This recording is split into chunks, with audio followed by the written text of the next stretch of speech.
ونشهد أن لا إله إلا الله وحده لا شريك له ونشهد أن سيدنا وسندنا وحبيبنا وطبيبنا وطبيب قلوبنا ومولانا محمدا عبده ورسوله أما بعد فقد قال الله تعالى في كلامه المجيد وفرقانه الحميد فأعوذ بالله من الشيطان الرجيم بسم الله الرحمن الرحيم إنما السبيل على الذين يظلمون الناس ويبغون في الأرض بغير الحق أولئك لهم عذاب أليم وعن عبد الله بن عمر رضي الله عنه عن النبي صلى الله عليه وسلم قال الظلم ظلمات يوم القيامة أو كما قال عليه الصلاة والسلام وقال تعالى في شان حبيبه ومحبوبه إن الله وملائكته يصلون على النبي يا أيها الذين آمنوا صلوا عليه وسلموا تسليما اللهم صل على محمد وعلى آل محمد كما صليت على إبراهيم وعلى آل إبراهيم إنك حميد مجيد اللهم بارك على محمد وعلى آل محمد كما باركت على إبراهيم وعلى آل إبراهيم إنك حميد مجيد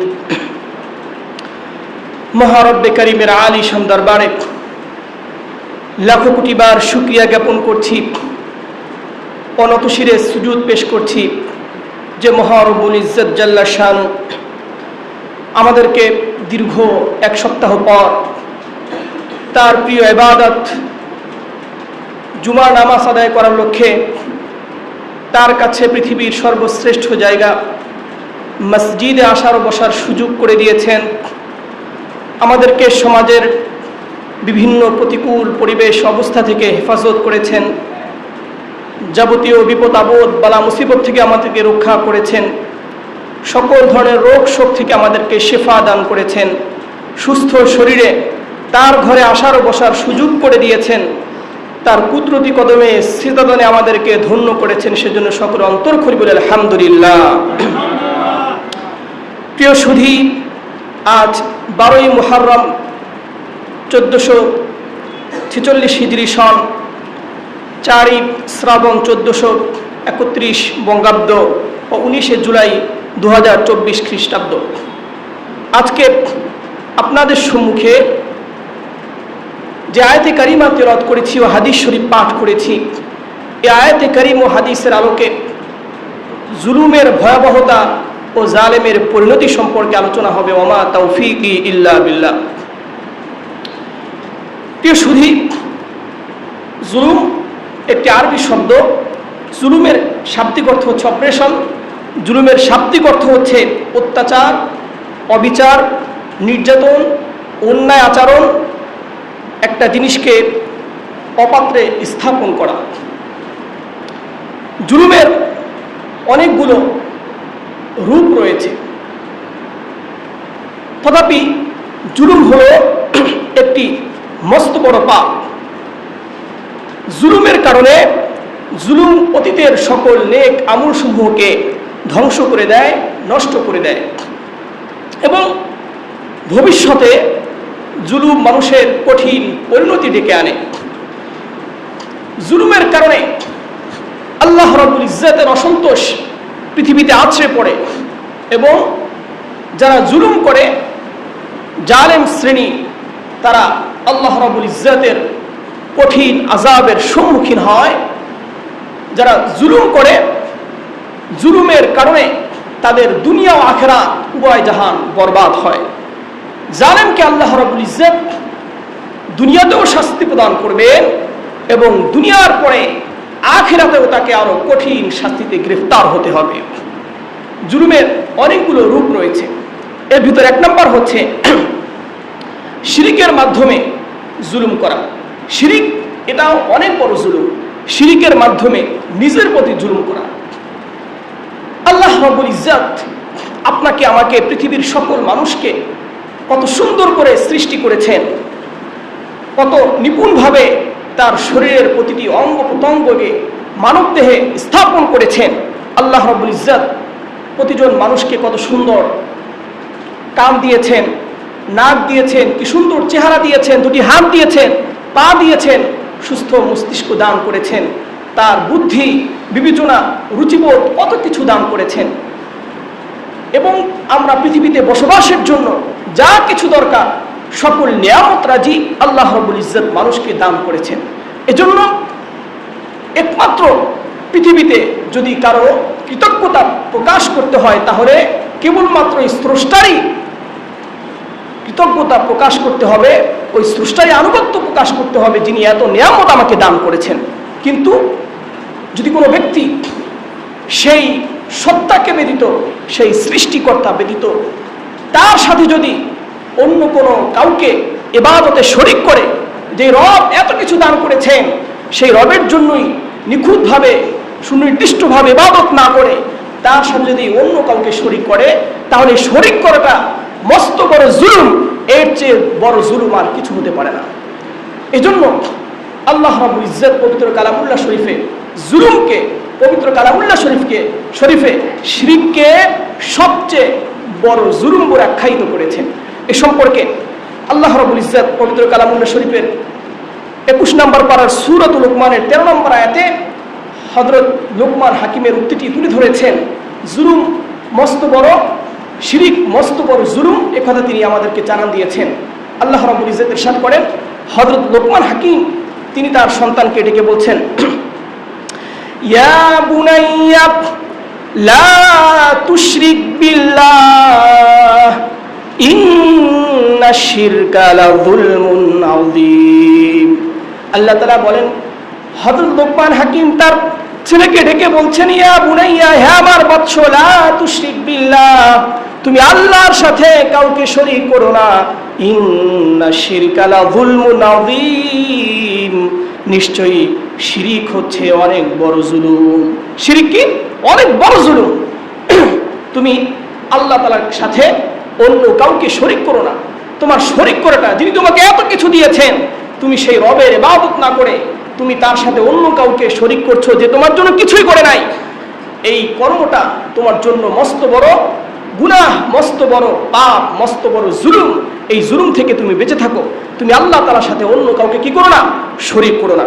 তাহলে শিরিক করা, এটা কি, জোরে বলি, শিরিক করাটা কি মস্ত বড় জুলুম। শিরিক করা কি নিজের প্রতি অনেক বড় জুলুম। এই সম্পর্কে আল্লাহ রাব্বুল ইজ্জত 7 নম্বর পারা সূরাতুল আনআমের 82 নম্বর আয়াতে আল্লাহ তাআলা বলেন, আল্লাযীনা আমানু ওয়া লাম ইয়ালবিসু ঈমানাহুম বিযুলমিন উলাইকা লাহুমুল আমনু ওয়া হুম মুহতাদুন।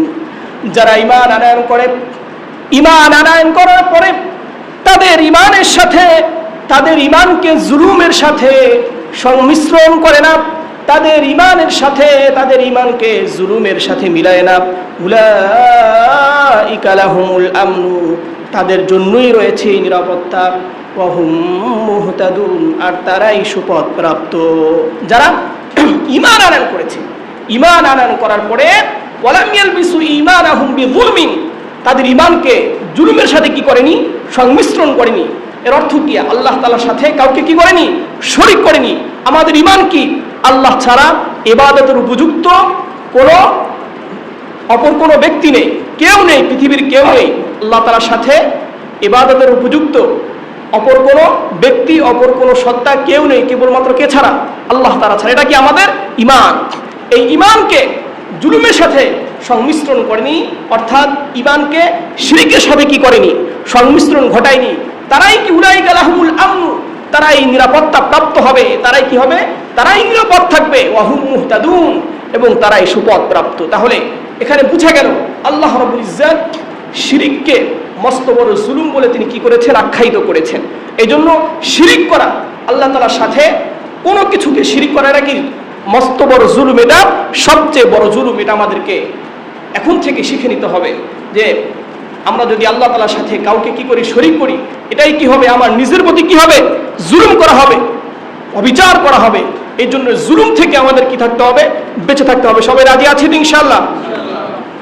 এরপরে জুলুমের আরেক প্রকার হচ্ছে, আরেকটি ধরন হচ্ছে গুনাহ ও পাপে লিপ্ত হওয়া।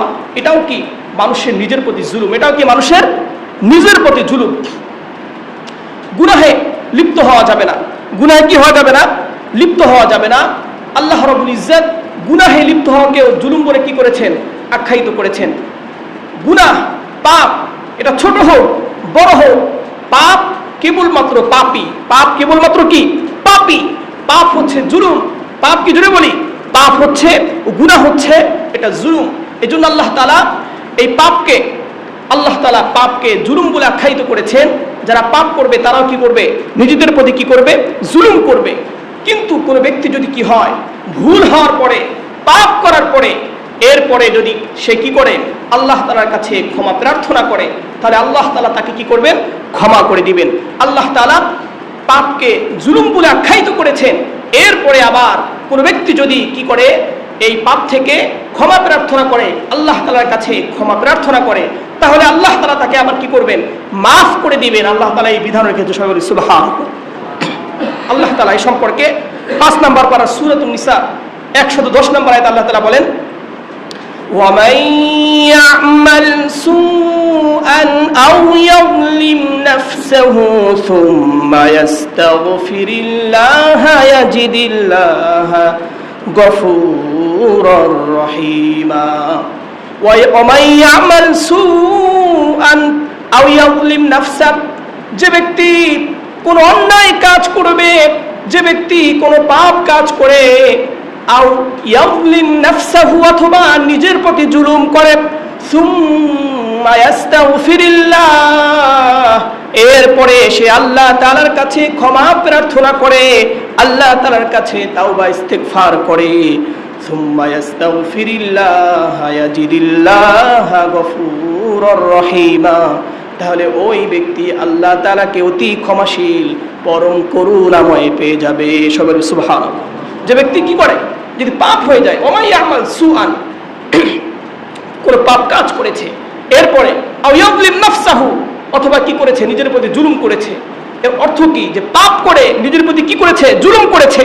যদি কোনো ব্যক্তি গুনাহের কাজ করে, অন্যায় কাজ করে, নিজের প্রতি জুলুম করে, সুম্মা ইস্তাগফিরিল্লাহ, এরপরে আল্লাহ তাআলার কাছে সে কি চায়, মাফ চায়, তাওবা ইস্তিগফার করে, ইয়াজিদিল্লাহ গফুরুর রহিমা, সে আল্লাহ তাআলাকে পরম করুণাময়, অতি দয়ালু, আল্লাহ তাআলাকে অতি দয়ালু, পরম করুণাময় হিসাবে পেয়ে যাবে। সবাই বলে সুবহানাল্লাহ। এই জন্য যদি কখনো পাপ হয়ে যায়, আমাদের ভুল হয়ে যায়, তাহলে পাপটা আমাদের জন্য জুলুম। আর এই জুলুম থেকে বেঁচে থাকার জন্য, এই পাপ থেকে বেঁচে থাকার জন্য আমাদেরকে সাথে সাথে আল্লাহ তাআলার কাছে কি করতে হবে, জোরে বলি, তাওবা ইস্তিগফার করতে হবে। কি করতে হবে, জোরে বলি, তাওবা ইস্তিগফার করতে হবে। যদি ভুল হয়ে যায়, পাপ হয়ে যায়, গুনাহ হয়ে যায়, তাহলে কি আমরা গুনাহের উপর স্থির থাকবো? কি বলেন, স্থির থাকবো নাকি আল্লাহ তাআলার কাছে ক্ষমা চাইবো? কি করব? আল্লাহ তাআলার কাছে আমরা ক্ষমা চাইব, আমাদের পাপ থেকে আমরা আল্লাহ তাআলার কাছে ইস্তিগফার করব, তাওবা করব, ভবিষ্যতে কি করব না, আর এই পাপ করব না, নিজের প্রতি পাপ করে জুলুম করব না। আল্লাহ তাআলার সাথে আমরা ওয়াদাবদ্ধ হয়ে আমরা খালেস দিলে কি করব, তাওবা ইস্তিগফার করব। আল্লাহ তাআলা আমাদেরকে তৌফিক দান করেন, সবাই বলুন আমিন।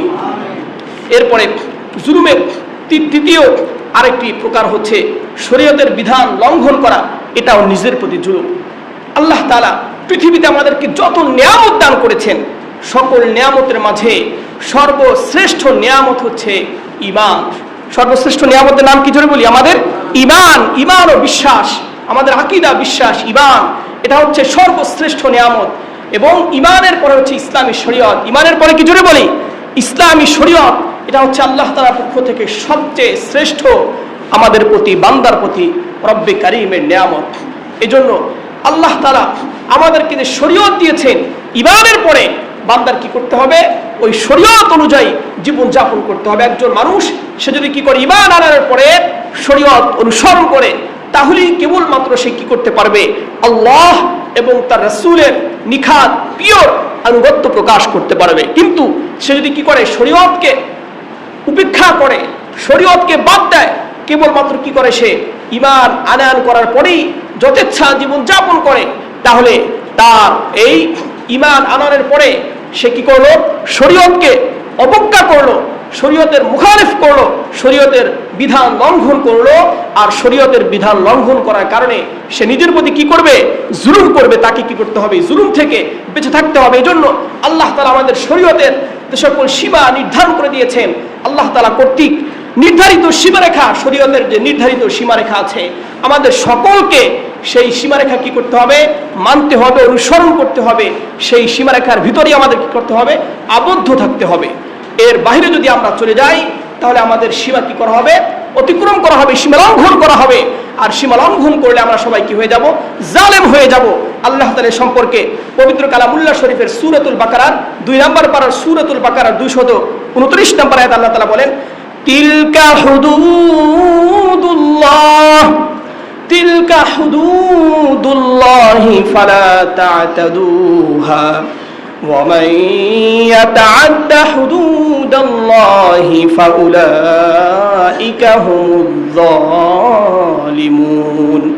আল্লাহ তাআলা আমাদের জন্য যে বিধানগুলো রেখেছেন, এইগুলো হচ্ছে আল্লাহ তাআলা কর্তৃক নির্ধারিত সীমারেখা।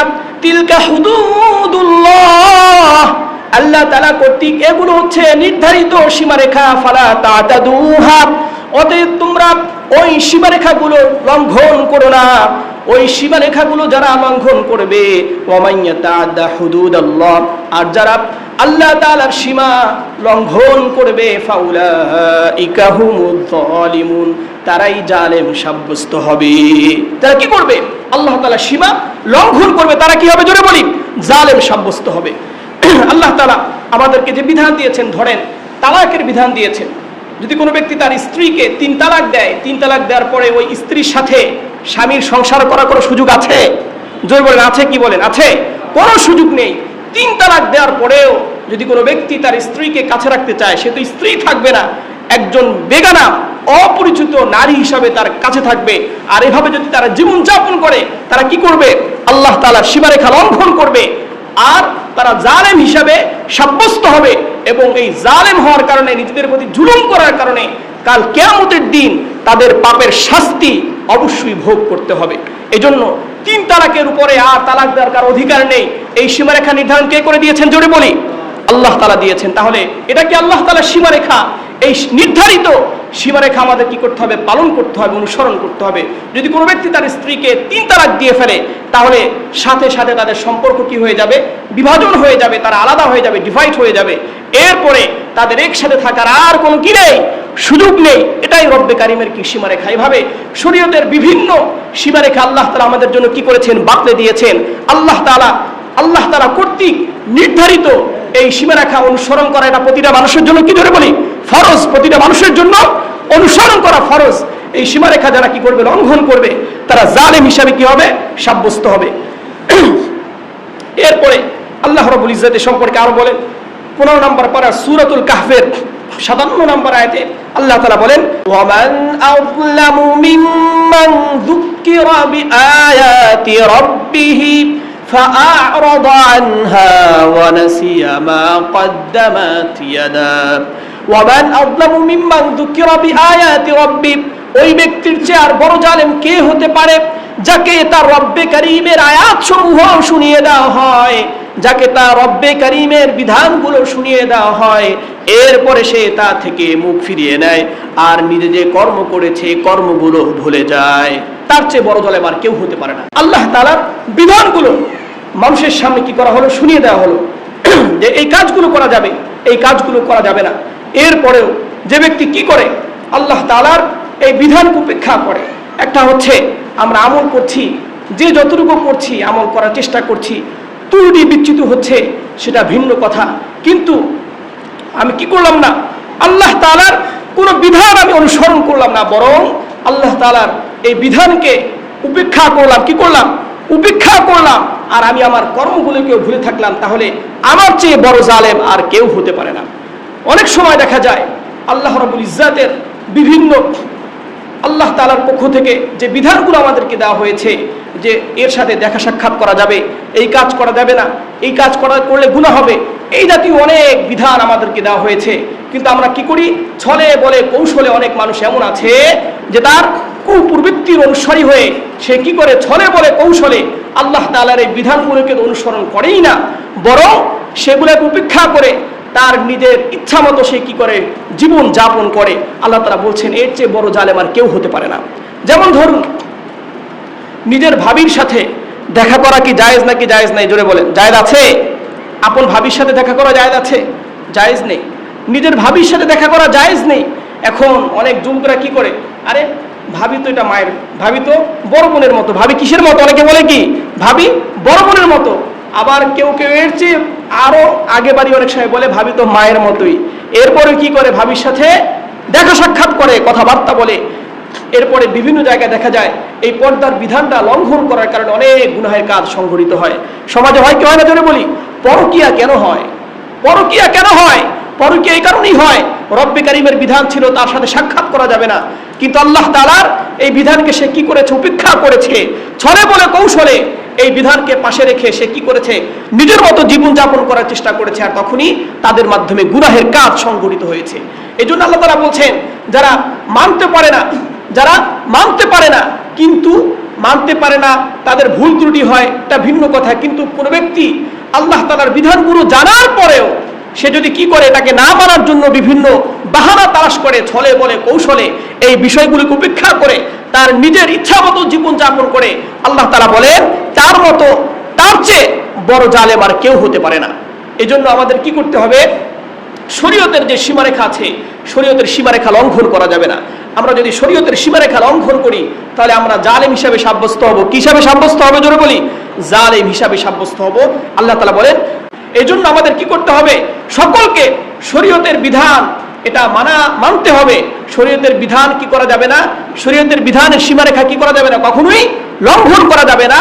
শরীয়তের বিধান লঙ্ঘন করলে এটা আমার নিজের প্রতি কি হবে, জুলুম হবে, আর আমি জালেম সাব্যস্ত হয়ে কাল কিয়ামতের দিন আল্লাহ তাআলার কাছে আপনাকে আমাকে বিচারের কাঠগড়ায় কি করতে হবে, দাঁড়াতে হবে। এরপরে জুলুমের আরেক প্রকার হচ্ছে আল্লাহ তাআলার ব্যাপারে মিথ্যা বলা। আল্লাহ তাআলার ব্যাপারে কি করা, মিথ্যা বলা, এটাও বড় জুলুম। বিভিন্ন সময়, বিভিন্ন যুগে, বিভিন্ন সময় যারা, শুধু বিভিন্ন সময় না, বলতে গেলে সব সময় যে সকল ব্যক্তিরা নিজেদের নফসের, নিজেদের কুপ্রবৃত্তির অনুসারী হয়েছে, তারা আল্লাহ তাআলার বিধান, আল্লাহ তাআলার আইন মানা তাদের জন্য কষ্ট সাব্যস্ত হয়েছে, কষ্টকর মনে হয়েছে। এই জন্য তারা কি করেছে, আল্লাহ তাআলার আইনের, আল্লাহ তাআলার বিধানগুলোকে তারা পরিবর্তন করে দিয়েছে। আল্লাহ তাআলার বিধানকে তারা কি করেছে, পরিবর্তন করে দিয়েছে। পরিবর্তন করে তারা আল্লাহ তাআলার উপরে কি করেছে, মিথ্যা আরোপ করেছে। যেটা ইহুদি, খ্রিস্টান, ভিন্ন ধর্মাবলম্বী যারা আছে তাদের কাছে আল্লাহ তাআলার বিধান যেগুলো এসেছিল, তারা সেটা কি করেছে, তাদের কুপ্রবৃত্তির বিরুদ্ধে যাওয়ার কারণে, তাদের মনের বিরুদ্ধে যাওয়ার কারণে তারা এগুলোকে তারা পরিবর্তন করে দিয়েছে।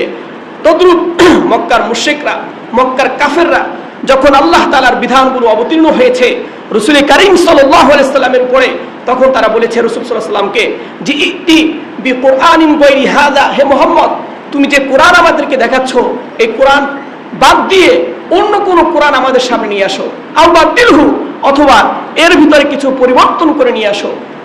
তারা কি করে নাই? আল্লাহ তাআলার এই বিধানগুলো, যে বিধানগুলো অবতীর্ণ হয়েছে, এগুলো তাদের কাছে ভালো লাগেনি। তারা কুপ্রবৃত্তির অনুসারী হয়ে এর মুখালিফ করেছে। তারা আল্লাহ তাআলার উপরে তারা কি করেছে? মিথ্যারোপ করেছে। তারা বলেছে যে এটা আল্লাহ তাআলার কথা না, তুমি যেটা বলছো এটা কার কথা না? আল্লাহ তাআলার কথা না। তারা এভাবে মিথ্যারোপ করেছে। আল্লাহ তাআলা বলেন, যারা আল্লাহ তাআলার উপরে মিথ্যারোপ করবে তার চেয়ে বড় জালেম আর কেউ হতে পারে না। তারাও সর্বশ্রেষ্ঠ জালেম, সবচেয়ে বড় জালেম। আল্লাহ তাআলা এই সম্পর্কে পবিত্র কালামুল্লাহ শরীফের 21 নম্বর পারা সূরাতুল আনকাবুতের 68 নম্বর আয়াতে আল্লাহ তাআলা বলেন, وَمَنْ أَظْلَمُ مِمَّنِ افْتَرَى عَلَى اللَّهِ كَذِبًا أَوْ كَذَّبَ بِالْحَقِّ لَمَّا جَاءَهُ أَلَيْسَ فِي جَهَنَّمَ مَثْوًى لِلْكَافِرِينَ وَمَنْ أَظْلَمُ مِمَّنِ افْتَرَى عَلَى اللَّهِ كَذِبًا, যে ব্যক্তি আল্লাহ তাআলার উপরে মিথ্যারোপ করে, আল্লাহ তাআলা যা বলেছেন সেগুলো অস্বীকার করে, আর আল্লাহ তাআলা যা বলেননি সেগুলো তারা আল্লাহর কথা বলে চালিয়ে দিতে চায়, আল্লাহ তাআলার উপরে মিথ্যারোপ করে, তার চেয়ে বড় জালেম আর কে হতে পারে? তার চেয়ে বড় জালেম আর কে হতে পারে? অথবা কাযযাবা বিল হাক্কি লাম্মা জাআ, তার কাছে যে সত্য বিধানগুলো এসেছে এগুলোকে মিথ্যা সাব্যস্ত করেছে, এগুলোকে বিশ্বাস করেনি। এর চেয়ে বড় জালেম আর কে হতে পারে? আর এই জালেমদের শাস্তি, এই কাফের জালেমদের শাস্তি জাহান্নাম ছাড়া আর কিছুই নয়। আলাইসা ফি জাহান্নামা মাসওয়াল লিল কাফিরিন, এই কাফেরদের ঠিকানা জাহান্নাম ছাড়া আর কি হতে পারে? আল্লাহ তাআলা যে বিধানগুলো দিয়েছেন এই বিধানগুলোকে উপেক্ষা করে আল্লাহ তাআলা যা বলেছে সেগুলোকে না মেনে বরং তার কথাগুলোকে তারা কি করেছে? মিথ্যা সাব্যস্ত করেছে। এবং তাদের কাছে সত্য আসার পরেও, সত্য জানার পরেও তারা সেগুলোকে কি করেছে? মিথ্যা প্রতিপন্ন করেছে। আল্লাহ তাআলা বলেন, তাদের চেয়ে বড় জালেম পৃথিবীর আর কেউ হতে পারে না। তাদের চেয়ে বড় জালেম পৃথিবীর আর কেউ হতে পারে না। অপর আয়াতে আল্লাহ তাআলা 8 নম্বর পারা সূরাতুল আনআমের 144 নম্বর আয়াতে আল্লাহ তাআলা বলেন, فَمَنْ أَظْلَمُ مِمَّنِ افْتَرَى عَلَى اللَّهِ كَذِبًا لِيُضِلَّ النَّاسَ بِغَيْرِ عِلْمٍ, তার চেয়ে বড় জালেম আর কে হতে পারে? যে ব্যক্তি আল্লাহ তাআলার উপরে মিথ্যা আরোপ করে এবং তাদের কাছে কোনো দলিল প্রমাণ ব্যতীত মানুষকে তারা ভিন্ন পথে, ভ্রষ্ট পথে ধাবিত করে। এদের চেয়ে বড় জালেম আর কে হতে পারে? ইন্নাল্লাহা লা ইয়াহদিল কওমায যালিমিন, আল্লাহ তাআলা এই সকল জালেম সম্প্রদায়কে কখনো হিদায়াত প্রদান করেন না। যারা জালেম, এমন জালেম সম্প্রদায়কে আল্লাহ তাআলা কখনো কি করেন না? জোরে বলি, হিদায়াত প্রদান করেন না। এজন্য জুলুম থেকে আমাদেরকে বেঁচে থাকতে হবে, সর্বপ্রকার জুলুম থেকে আমাদেরকে বেঁচে থাকতে হবে। সবাই রাজি আছি তো ইনশাআল্লাহ? আল্লাহ তাআলা আমাদেরকে আমল করার তৌফিক দান করেন, সবাই বলুন আমিন। প্রিয় মুসলিম ভাইরা, জুলুমের আরো একটি প্রকার আছে, নাম্বার 5, অন্যায়ভাবে কাউকে কষ্ট দেওয়া। এটাও কি জুলুম? অন্যায়ভাবে কোনো মানুষকে কষ্ট দেওয়া, এটাও জুলুম। ইসলামের শুরুর যুগে যখন আল্লাহ নবী, তার উপরে নবুয়ত আসলো, আসার পরে সাহাবায়ে কেরাম যখন নবীকে নবী হিসাবে মেনেছে, তার উপর ঈমান আনয়ন করেছে, এরপরে সাহাবাদের উপরে নির্মম নির্যাতন শুরু হয়ে গিয়েছে। সাহাবায়ে কেরামকে বিভিন্নভাবে নির্যাতন করা হয়েছে। এমনকি সাহাবায়ে কেরামকে মরুভূমির উত্তপ্ত বালিরাশির উপরে তাদেরকে শুয়ে দিয়ে তাদের বুকের উপরে ভারী পাথর রেখে দেওয়া হয়েছে। এরপরে আবার কোন সাহাবায়ে কেরামকে ছোট ছোট বাচ্চাদের হাতে তুলে দেওয়া হয়েছে, হাত পা বেঁধে তারা মক্কার বিভিন্ন অলি গলিতে তাদেরকে টেনে হিচড়ে ঘুরিয়েছে। এভাবে আরো নির্মমভাবে জুলুম নির্যাতন তাদেরকে করা হয়েছে। জুলুম নির্যাতনের পরে এক পর্যায়ে রাসূল করিম সাল্লাল্লাহু আলাইহি সাল্লামের নির্দেশে তারা কি করেছে? মক্কা থেকে হিজরত করে তারা আবিসিনিয়ায় তারা সেখানে তারা গমন করেছিলেন, আবিসিনিয়ায় তারা হিজরত করেছিলেন। তাহলে অন্যায়ভাবে তাদেরকে যে কি করা হয়েছে? জুলুম করা হয়েছে। অন্যায়ভাবে তাদেরকে জুলুম করা, অন্যায়ভাবে তাদের কাউকে কষ্ট দেওয়া, এটাও কি জুলুম। তাদেরকে অন্যায়ভাবে কি করা হয়েছে? তাদেরকে কষ্ট দেওয়া হয়েছিল। তাদের অপরাধ ছিল কি? তারা শুধু মুহাম্মদের উপর ঈমান আনয়ন করেছে, এক আল্লাহকে আল্লাহ বলে কি করেছে? বিশ্বাস স্থাপন করেছে। এই অপরাধের কারণে তাদেরকে যে কষ্ট দেওয়া হয়েছে, এই কষ্টটা কি? জোরে বলি জুলুম। এই কষ্ট দেওয়া কি? জুলুম। অন্যায়ভাবে কাউকে কষ্ট দেওয়া, এটাও জুলুম। যারা অন্যায়ভাবে কাউকে কষ্ট দিবে তারা জালেম। আর এই জালেমের শাস্তি, জুলুমের শাস্তি তাদেরকে অবশ্যই পেতে হবে। আর আল্লাহ তাআলা সাহাবায়ে কেরামদেরকে যারা কষ্ট স্বীকার করেছেন, মাজলুম হয়েছেন, তাদের জন্য আল্লাহ তাআলা পুরস্কার রেখেছেন। এ সম্পর্কে আল্লাহ তাআলা সূরাতুন নাহলের 14 নম্বর পারা সূরাতুন নাহলের 41 নম্বর আয়াতে আল্লাহ তাআলা বলেন, والذين هاجروا في الله من بعد ما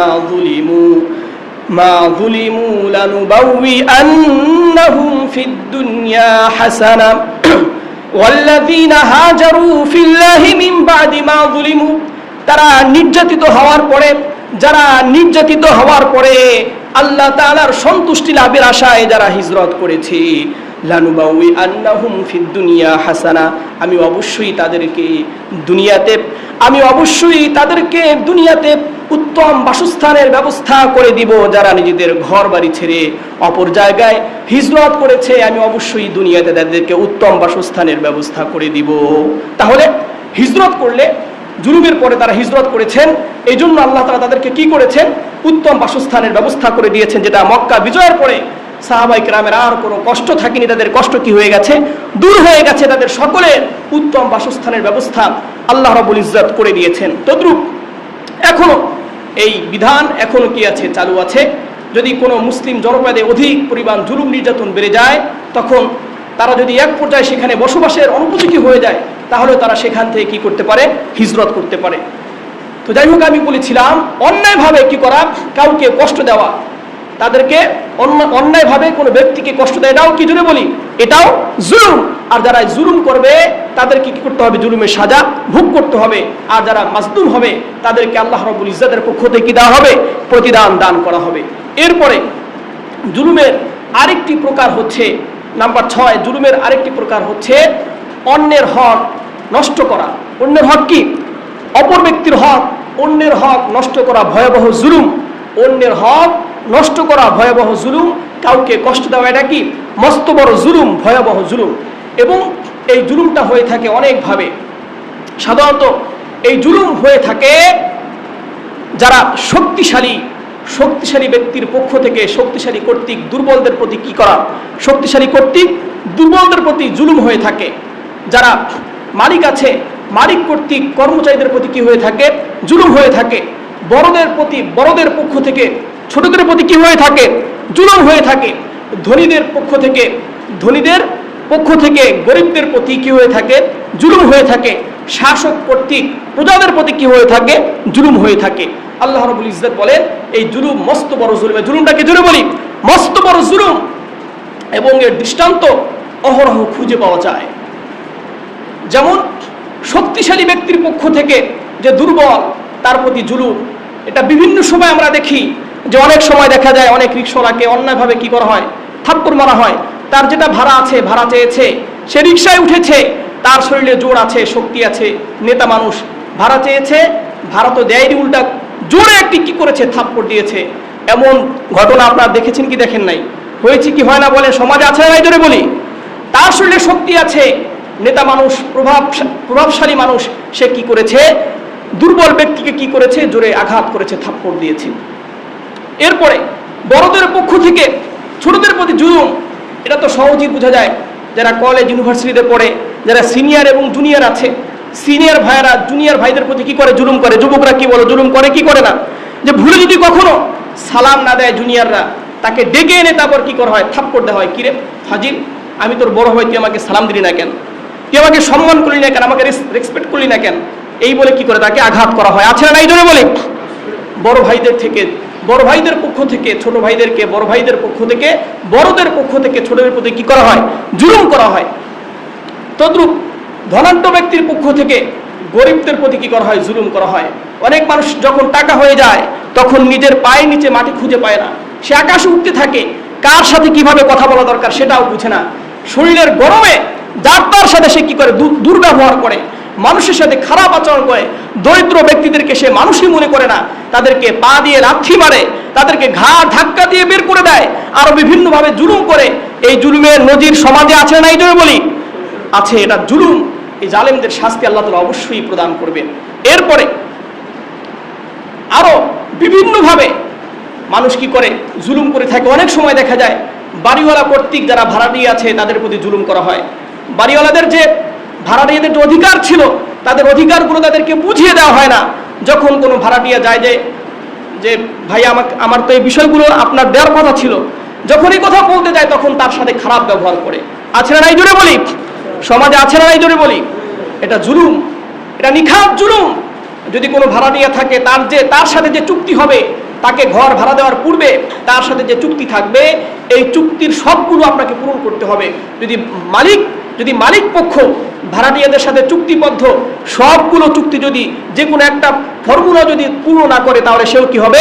জালেম সাব্যস্ত হবে। এর শাস্তি কি হচ্ছে এটা পরে বলছি। এরপরে রাষ্ট্রের ভিতরে যারা শাসক গোষ্ঠী আছে, শাসকদের পক্ষ থেকে প্রজাদের প্রতি জুলুম, শাসকদের পক্ষ থেকে প্রজাদের প্রতি জুলুম, এটা বুঝার জন্য বাংলাদেশের মানুষের অন্য কোনো দিকে তাকাতে হয় না, কষ্ট করতে হয় না। এটা বুঝার জন্য বাংলাদেশের মানুষের কোনো বই কিংবা অন্য কোনো উপমা টানার দরকার হয় না। বাংলাদেশের প্রতিজন মানুষই বুঝতে পারে শাসকদের পক্ষ থেকে প্রজাদের প্রতি জুলুম কতভাবে হতে পারে। এটা বাংলাদেশের মানুষের চেয়ে অন্য কেউ ভালো বলতে পারবে না। কি বলেন, ঠিক কিনা? শাসকদের পক্ষ থেকে, শাসক শ্রেণীর পক্ষ থেকে প্রজাদের প্রতি জুলুম করা, এই জুলুম এটাও মস্ত বড় জুলুম। আর প্রত্যেক জুলুম যারা জুলুম করবে, প্রত্যেক জালেমকেই আল্লাহ তাআলার কাছে হিসাব দিতে হবে। কাল কিয়ামতের দিন তাদের এই জুলুমের প্রতিটা বদলা আল্লাহ রাব্বুল ইজ্জত পই করে গুনে নেবেন। প্রতিটা জুলুমের হিসাব আল্লাহ রাব্বুল ইজ্জত তাদের কাছে কড়া গন্ডায় এক এক হিসাব করে গুনে নেবেন। এ সম্পর্কে আল্লাহ রাব্বুল ইজ্জত পবিত্র কালামুল্লাহ শরীফের 25 নম্বর পারার সূরাতুশ শুরার 42 নম্বর আয়াতে আল্লাহ তাআলা বলেন, ইন্নামাস সাবিলু আলাল্লাযীনা ইয়াযলিমুনান নাসা ওয়া ইয়াবগুনা ফিল আরদি বিগাইরিল হক উলাইকা লাহুম আযাবুন আলীম। আল্লাহ তাআলা বলেন, কাল কিয়ামতের দিন কেবলমাত্র তাদের থেকে হিসাব নেওয়া হবে। কাল কিয়ামতের দিন কেবলমাত্র তাদের থেকেই বদলা নেওয়া হবে যারা মানুষের প্রতি জুলুম করেছে এবং অন্যায়ভাবে পৃথিবীতে বিদ্রোহ করেছে, অন্যায়ভাবে পৃথিবীতে ঘুরে বেরিয়েছে, মানুষের প্রতি জুলুম করেছে। এমন প্রত্যেক ব্যক্তিকে উলাইকা লাহুম আযাবুন আলীম। আল্লাহ তাআলা বলেন, এমন প্রত্যেক ব্যক্তিকে কাল কিয়ামতের দিন পীড়াদায়ক শাস্তির সম্মুখীন হতে হবে। কি শাস্তি জোরে বলি? লাহুম আযাবুন আলীম। আল্লাহ তাআলা পবিত্র কালামুল্লাহ শরীফের বিভিন্ন জায়গায় আযাব শব্দকে বিভিন্ন বিশেষণের সাথে কি করেছেন? উল্লেখ করেছেন।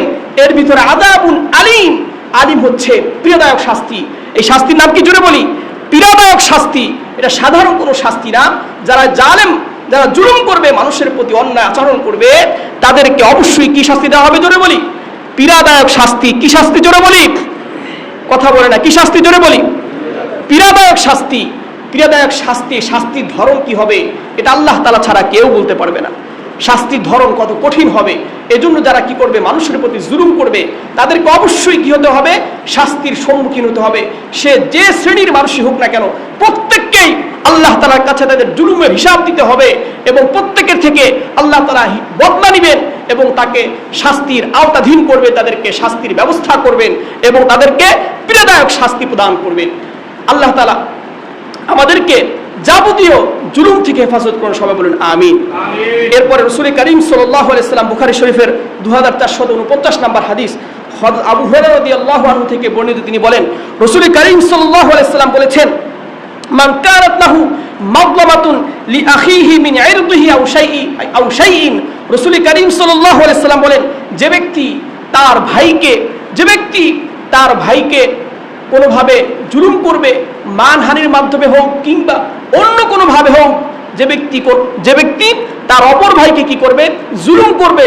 এটা তার মানহানির মাধ্যমে হোক অথবা অন্য কোনো ভাবে হোক, যেভাবেই সে জুলুম করুক না কেন, ফালিয়াতাহাল্লালহু মিনহুল ইয়াউম, সে যেন আজকেই তার কাছ থেকে কি করে নেয়? মাপ চেয়ে নেয়। আজকেই যেন কি করে নেয়? যার প্রতি জুলুম করেছে তার কাছ থেকে মাপ চেয়ে নেয়। আজকেই যেন সে তার সাথে মুআমালা সাফ করে নেয়। কেননা যদি তার সাথে মুআমালা সাফ না করে, যার প্রতি জুলুম করা হয়েছে তার কাছে মাফ না চায়, তার সাথে তার এই মুআমালা ক্লিয়ার না করে, তাহলে কি শাস্তি হবে? অবস্থা কি হবে? আল্লাহ রাসূল সাল্লাল্লাহু আলাইহি ওয়াসাল্লাম বলেন, ক্বাবলা আল্লা ইয়াকুনা দিনারুন ওয়ালা দিরহামুন। ওই দিন আসার পূর্বে যেই দিন তার কাছে কোনো দিনার এবং দিরহাম থাকবে না, টাকা পয়সা থাকবে না, ওই দিন আসার পূর্বেই সে যেন মাজলুম ব্যক্তির কাছ থেকে মাফ চেয়ে নেয়, মাজলুম ব্যক্তির সাথে সে যেন মুআমালা সাফ করে নেয়।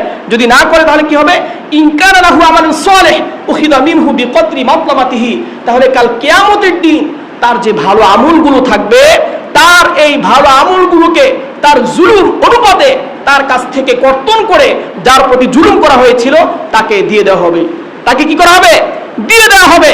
এরপরে রাসূল কারীম সাল্লাল্লাহু আলাইহি ওয়াসাল্লাম বলেন, ওয়া ইল্লাম তাকুন লাহু হাসানাতুন, আর যদি তার কোনো নেক কাজ না থাকে, সে এত বড় জালেম, এত মস্ত বড় খারাপ, এত বড় খন্নাস খবিস ব্যক্তি যে তার কোনো ভালো কাজই নেই, তার কোনো কি নেই, ভালো কাজই নেই, যদি এমন নিকৃষ্ট কোনো ব্যক্তি হয়, তাহলে রাসূল কারীম সাল্লাল্লাহু আলাইহি ওয়াসাল্লাম বলেন, উখিদা মিন সাইয়্যাতি সাহিবিহি, তাহলে সে যার প্রতি জুলুম করেছিল ওই মাজলুম ব্যক্তির যত খারাপ কাজ আছে, মাজলুম ব্যক্তির যত পাপ আছে, এই পাপগুলো মাজলুম ব্যক্তির কাছ থেকে নিয়ে হুমিরা আলাইহি, তার কাঁধে চড়িয়ে দেওয়া হবে। সবাই বলে নাউজুবিল্লাহ।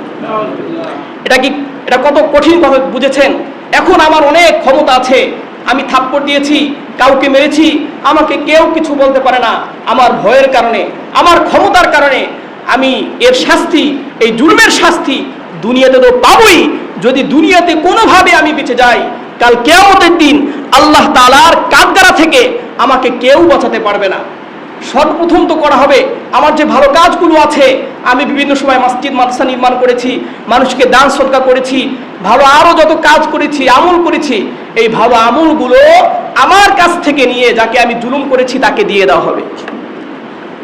তাহলে কাল কিয়ামতের দিন যখন মানুষ একটা নেকির জন্য মানুষ ক্রন্দন করতে থাকবে, ইয়া নাফসি বলে সবাই কম্পমান থাকবে, ভীত সন্ত্রস্ত থাকবে, ওই কঠিন মুহূর্তে আমার যতটুকু ভালো আমল ছিল, আমার এই ভালো আমলগুলো যদি কি করা হয়, আমার কাছ থেকে নিয়ে নেওয়া হয়, এটা আমার কাছে ভালো লাগবে? কি বলে ভালো লাগবে? এর চেয়ে কঠিন দুর্দশা আর কিছুই হতে পারে না। ওই ব্যক্তির কাছ থেকে, জালেমের কাছ থেকে কি করা হবে? তার ভালো আমলগুলো নিয়ে নেওয়া হবে, নিয়ে যেই পরিমাণ সে জুলুম করেছে ওই পরিমাণ পরিমাপ করে যার প্রতি জুলুম করেছে মাজলুম ব্যক্তিকে দিয়ে দেওয়া হবে। আর যদি ওই জালেম এত বড় মস্ত বড় জালেম, সে এত বড় ফেরাউন যে তার কোনো কি নেই, ভালো কাজই নেই, তাহলে কি করা হবে? যার প্রতি সে জুলুম করেছে, যার প্রতি সে কি করেছে, জোরে বলি, জুলুম করেছে, মাজলুম ব্যক্তির যে গুনাহগুলো আছে, মাজলুম ব্যক্তির যে অপরাধগুলো আছে, মাজলুম ব্যক্তির অপরাধগুলো কর্তন করে নিয়ে এসে যে জুলুম করেছে ওই জালেমের কাঁধে চাপিয়ে দেওয়া হবে। এরপরে কি করা হবে? জালেমকে শাস্তি প্রদান করা হবে। আল্লাহ তাআলা আমাদের সকলকে এই সকল জুলুম থেকে, যাবতীয় জুলুম থেকে বাঁচার তৌফিক দান করেন। সবাই বলেন আমিন। প্রিয় মুসলিম ভাইরা, এই জুলুম, এটা আমরা যারা বুঝি না যে কোনটা জুলুম না, আমাদেরকে বোঝা উচিত, স্বাভাবিকভাবে বোঝা উচিত আমাদেরকে। একজন মানুষকে স্বাভাবিকভাবে তার জীবন যাপন করতে বাধা দেওয়া, এটাও জুলুম। এটাও কি জুলুম? একজন মানুষের সাথে অন্যায় আচরণ করা, এটাও জুলুম। তাহলে যারা বুঝি না জুলুম, তাদেরকে আমাদের কি করতে হবে? বুঝাতে হবে, তাদের কাছে এই দাওয়াত পৌঁছে দিতে হবে। তাদের কাছে কি করতে হবে? দাওয়াত পৌঁছে দিতে হবে। কি দাওয়াত পৌঁছে দিতে হবে? তুমি যে জুলুম করেছো, এই জুলুমের জন্য তুমি যদি মাজলুম ব্যক্তির কাছ থেকে মাফ না চাও, তার কাছ থেকে তুমি যদি তোমার পাওনা দাওনা হিসাব নিকাশ তুমি যদি পূরণ না করো, কাল কিয়ামতের দিন তুমি আল্লাহ তাআলার কাছ থেকে বাঁচতে পারবে না। এই দাওয়াত পৌঁছে দেওয়ার প্রয়োজন আছে না? এই জন্য বলি, যখন একজন জালেম সে যখন এই দাওয়াত পাবে, আরে আমি তো এখন পাপ করেছি, এখন জুলুম করেছি, হয়তো ভেবেছিলাম বেঁচে যাব, আমার যদি অবস্থা দাঁড়ায় যে আমার সওয়াবগুলো কেটে নেওয়া হবে এবং যাকে আমি জুলুম করেছি তার পাপগুলো আমার কাঁধে দিয়ে দেওয়া হবে, না ভাই, আমি আজ থেকে কার প্রতি জুলুম করব না, আমি এখন থেকে ঠিক হয়ে যাব, এমন কি হতে পারে কি পারে না? জোরে বলি। তাহলে আমাদের এই দাওয়াত মানুষের কাছে পৌঁছে দেওয়ার প্রয়োজন আছে না? নাই? জোরে বলি। সে যদি শাসক গোষ্ঠী হয়, তার কাছেও দাওয়াত পৌঁছানোর প্রয়োজন আছে না? জোরে বলি। সমাজের সকল মানুষের কাছে দাওয়াত পৌঁছে দিতে হবে। যদি কোনো ব্যক্তি জুলুম করে, তাহলে তার জুলুমের হিসাব নিকাশ দুনিয়াতে মিট করতে হবে। সে যদি মিট না করে, মাজলুম ব্যক্তির সাথে যদি আপোষ না করে, তার কাছ থেকে যদি মাফ না চেয়ে নেয়, কাল কিয়ামতের দিন কি করতে হবে? তাকে বিচারের কাঠগড়ায় দাঁড়াতে হবে এবং প্রতিটা জুলুমের হিসাব তাকে দিতে হবে। এজন্য প্রত্যেক ব্যক্তির কাছে এই দাওয়াত পৌঁছে দিতে হবে। চাই সে প্রধানমন্ত্রী হোক, চাই সে এমপি মন্ত্রী হোক, চাই সে ব্যবসায়িক হোক, চাই সে শিল্পপতি হোক, চাই সে সমাজের প্রভাবশালী ব্যক্তি হোক, চাই সে মালিক হোক, সে যেই হোক না কেন, প্রতি মানুষের কাছে দাওয়াত পৌঁছে দিতে হবে। সবাই রাজি আছো তো ইনশাআল্লাহ? কি বলেন, দাওয়াত দিব তো? সবার কাছে দাওয়াত পৌঁছে দিব তো ইনশাআল্লাহ?